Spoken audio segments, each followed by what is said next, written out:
Coucou à toi, aujourd'hui je vais te parler de 3, on va dire, jeux d'horreur.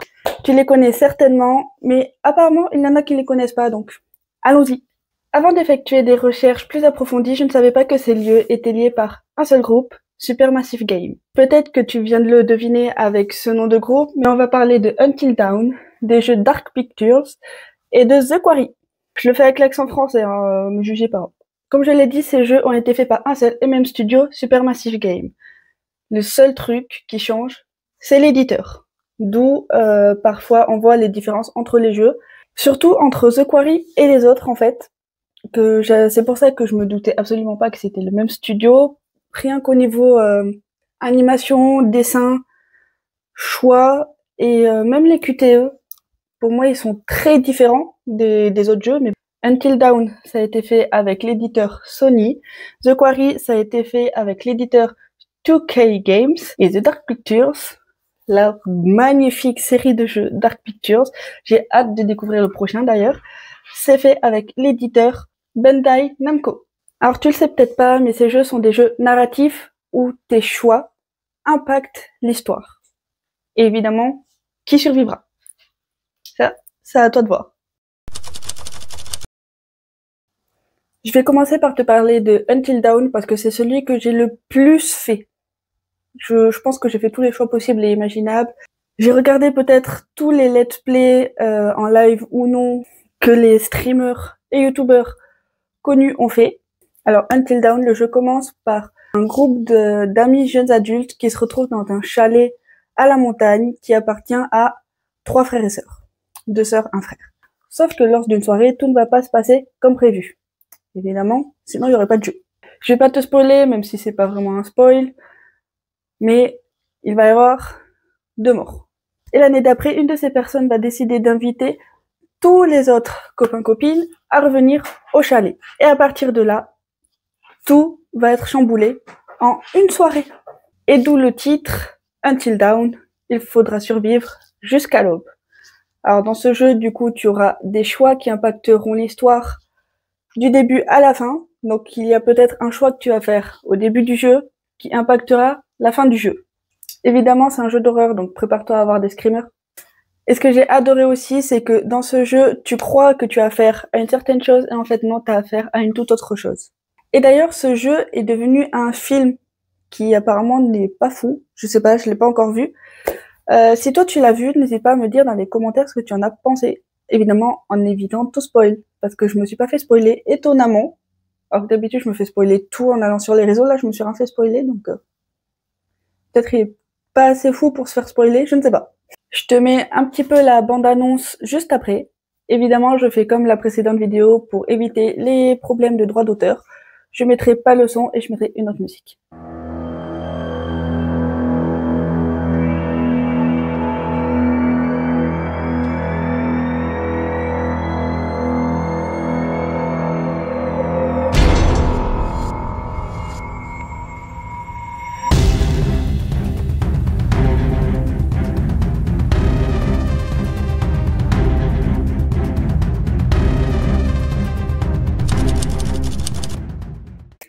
Alors dans ce jeu, au début, on se retrouve avec 2 personnages qui doivent être animateurs pour une saison de colonie de vacances en forêt.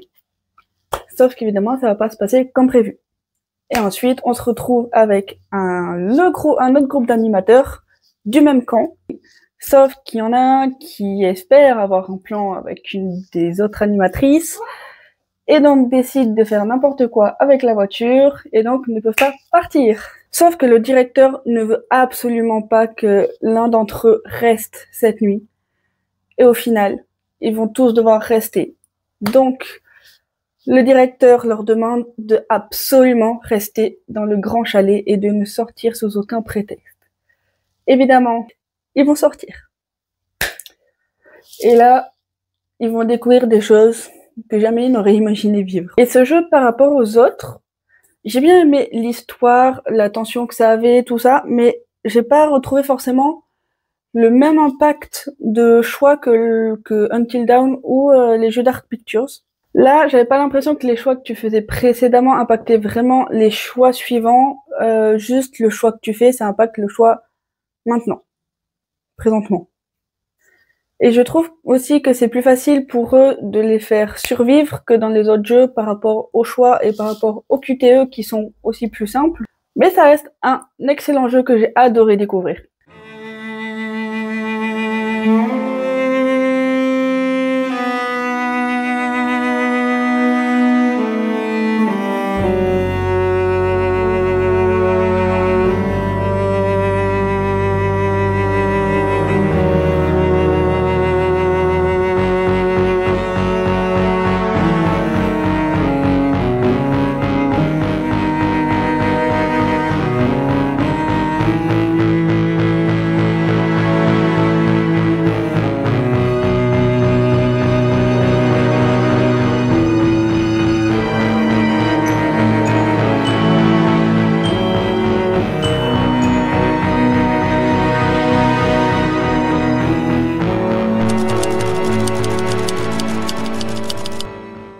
Maintenant, je vais te parler des jeux Dark Pictures. Je vais pas te les faire un par un parce qu'il y en a plusieurs et la vidéo elle durait un temps.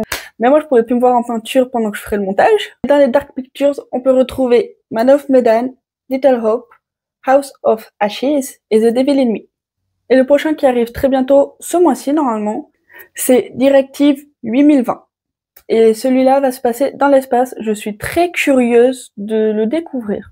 Le seul point commun qu'il y a entre ces jeux, entre les jeux Dark Pictures et Until Dawn, c'est le conservateur. Dans Until Dawn, c'est le psy qui te parle à toi, qui te demande de faire des choix qui impacteront l'histoire. Et là, c'est juste le conservateur qui raconte l'histoire et qui peut te donner quelques indices. Dans The Quarry, il y a aussi le principe un peu de conservateur, mais c'est plus une voyante qui te donne des indices quand tu récupères des cartes de tarot pendant le jeu. Dans Man of Medan, le jeu se passe sur un vieux bateau abandonné qui date de la guerre, si je me souviens bien. Il y a une légende sur ce bateau, il y a normalement un trésor à récupérer, mais en plus des dangers que ce bateau regorge, il y a des genres de pirates qui viennent pour eux aussi récupérer le trésor, évidemment, et t'empêcher de le prendre. Donc il y a de multiples dangers là-dedans. Et j'ai bien aimé, c'est pas mon préféré des Dark Pictures, mais j'ai bien aimé l'histoire et les personnages.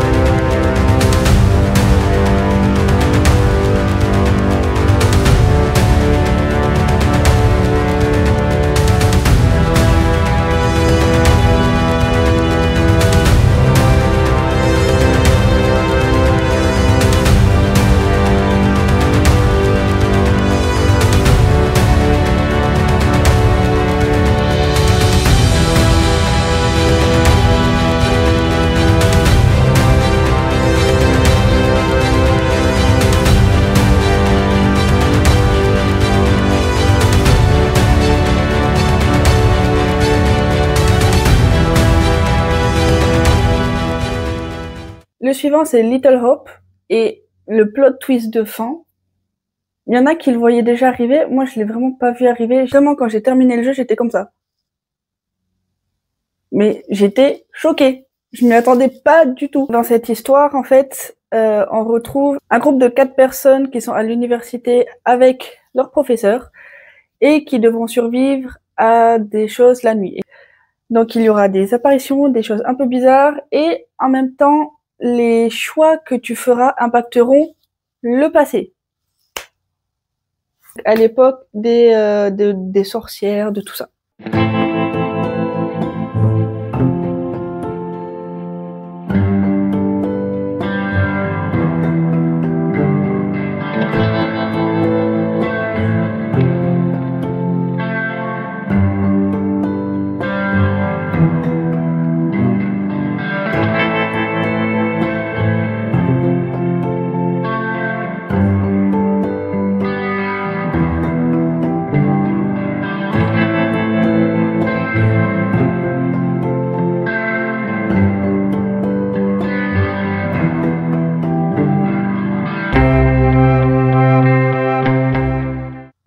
Ensuite, nous avons House of Ashes, que je n'ai d'ailleurs jamais terminé.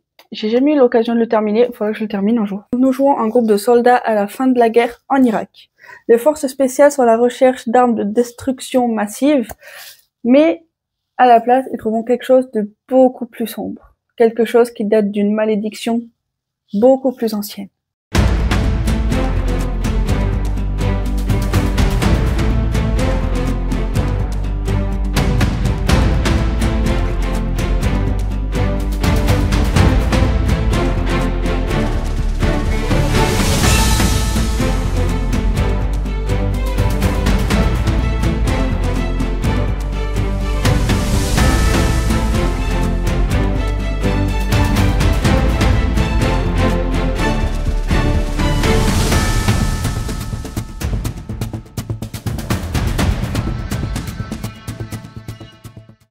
Et ensuite, nous avons The Devil in Me.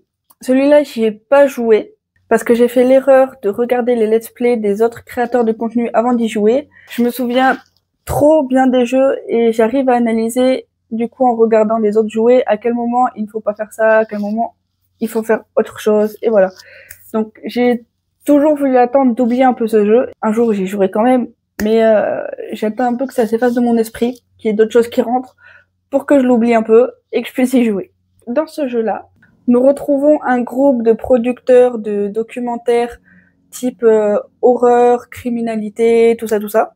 Le problème, c'est que leurs finances ne suivent pas, ils ne font pas assez de vues sur leurs films, donc ils sont un peu en galère, à la limite de fermer boutique.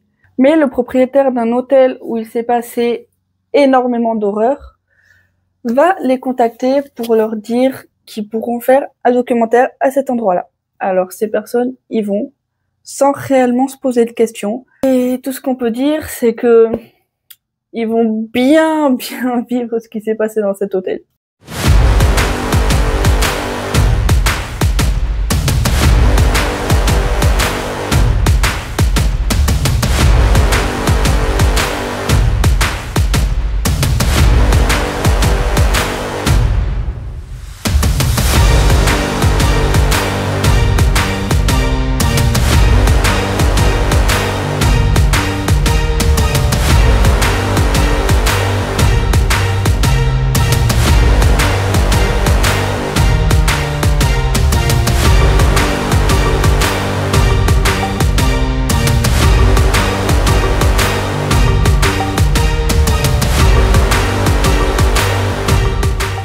Voilà, je t'ai raconté plusieurs jeux à choix d'horreur. Dis-moi s'il y en a un qui t'a donné envie, si tu as déjà joué à certains et quel est ton préféré. Dis-moi si tu préfères les jeux d'horreur type Outlast, Resident Evil, tout ça. Moi, c'est pas trop mon style d'horreur. C'est pour ça que je préfère vraiment les jeux d'horreur à choix. Les jeux à choix en globalité, en fait, c'est mes jeux préférés au monde entier.